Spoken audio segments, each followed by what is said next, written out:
ഈ ഒരു ക്വസ്റ്റ്യൻ ചെയ്യുന്നതിന് മുമ്പ് നിങ്ങളോടായിട്ട് എനിക്ക് പറയാനുള്ളതെന്ന് വെച്ച് കഴിഞ്ഞാൽ നിങ്ങൾ ഈ കമൻ്റായിട്ട് മിക്കതിലും കമൻറ്റ് സെക്ഷൻ ഓഫ് ആക്കി ഇട്ടിരിക്കുമായിരിക്കും. അതായത് അത് അൺവാണ്ടഡ് ആയിട്ടുള്ള കുറേ മെസ്സേജുകളും അല്ലാതെ കുറച്ച് കാര്യങ്ങളും കൊണ്ടാണ്.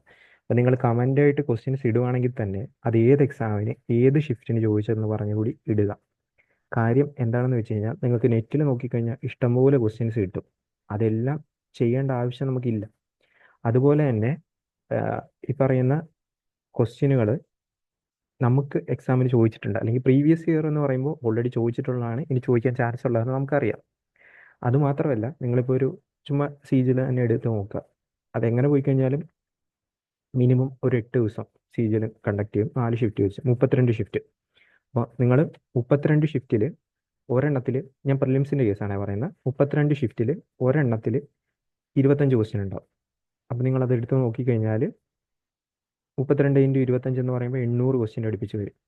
ഓക്കെ, 800 ക്വസ്റ്റ്യൻ്റെ അടുപ്പിച്ച് വരും അല്ലേ.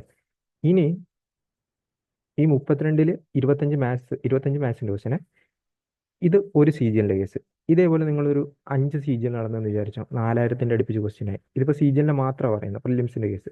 ഇതുപോലെ സി ജി എൽ ഉണ്ട്, സി എച്ച് എസ് എൽ ഉണ്ട്, എം ടി എസ് ഉണ്ട്, സി പി ഒ ഉണ്ട്, then S S C conduct ചെയ്യുന്ന അതേ വേറെ എക്സാമുകളുണ്ട്, ഇതിൻ്റെ മെയിൻസുകളുണ്ട്. ഇതിൻ്റെ എല്ലാം നിങ്ങൾ പ്രീവിയസ് ഇയർ ക്വസ്റ്റ്യൻ ചെയ്യാൻ നിന്ന് കഴിഞ്ഞാൽ അത് തന്നെ ഒരു 10,000-ൻ്റെ മുകളിൽ അല്ലെങ്കിൽ അതിൻ്റെ അപ്പുറത്തോട്ട് പോകും. നമ്മൾ അതാദ്യം അറ്റ്ലീസ്റ്റ് ചെയ്ത് തീർക്കാൻ നോക്കുക. നമ്മളും ഇതിൽ ഡിഫറൻ്റ് ആയിട്ടുള്ള ക്വസ്റ്റ്യൻസ് ചെയ്തിടാൻ തന്നെയാണ് ശ്രമിക്കുന്നത്. നമുക്ക് കിട്ടുന്ന ടൈമിനനുസരിച്ച്, ടൈം കിട്ടാറില്ല, ടൈം കിട്ടുന്നതിനനുസരിച്ചിട്ടാണ് ഇത് ചെയ്തിടുന്നത്. സോ നിങ്ങൾ മാക്സിമം ക്വസ്റ്റ്യൻസ് ഇടുമ്പോഴത്തേക്ക് അത് ഏത് എക്സാം എന്ന് കൂടി ഒന്ന് ഇട്ട് കഴിഞ്ഞാൽ അത്രയും നല്ലതായിരിക്കും. ഈ ഒരു ക്വസ്റ്റ്യൻ ചുമ്മാ നമുക്ക് നോക്കാം. A number divides by a number when divided by a divisor leaves remainder 24.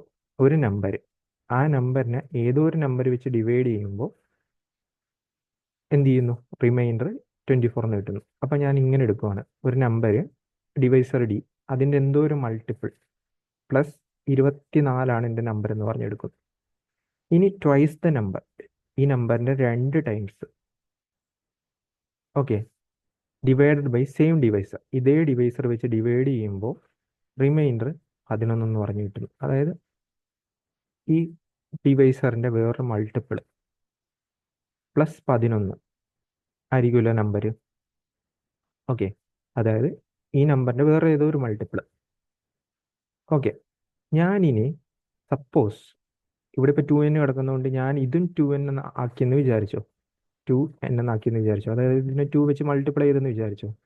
അപ്പോൾ ആക്ച്വലി നമുക്കിവിടെ കിട്ടേണ്ടിയിരുന്നത് 48 ആയിരുന്നു. ശരിയാണല്ലോ, 48 ആയിരുന്നു. പക്ഷേ ഇപ്പോൾ ഇവിടെ 11 ഉള്ളൂ. എന്തുകൊണ്ട് 11 ആയെന്ന് ആലോചിക്കുക. ഓക്കെ, ഇവിടെ 48 ആയിരുന്നു കിട്ടേണ്ടിയിരുന്നത്, പക്ഷേ ഇവിടെ 11 ഉള്ളൂ. എന്തുകൊണ്ടായിരിക്കും? കാരണം നിങ്ങളുടെ ഡിവൈസർ എന്ന് പറയുന്ന നമ്പർ, ഇത് തമ്മിലുള്ള വ്യത്യാസം, 48-ൻ്റെയും 11-ൻ്റെയും വ്യത്യാസമായിട്ടുള്ള 37-ൻ്റെ ഒരു ഫാക്ടർ ആയിരിക്കും. ആ 37 ഇല്ലാണ്ടായിപ്പോയത് കൊണ്ടാണ് ഇവിടെ 11 കിട്ടിയത്. സോ ഇതിൻ്റെ ആൻസർ 37 ആയിരിക്കും.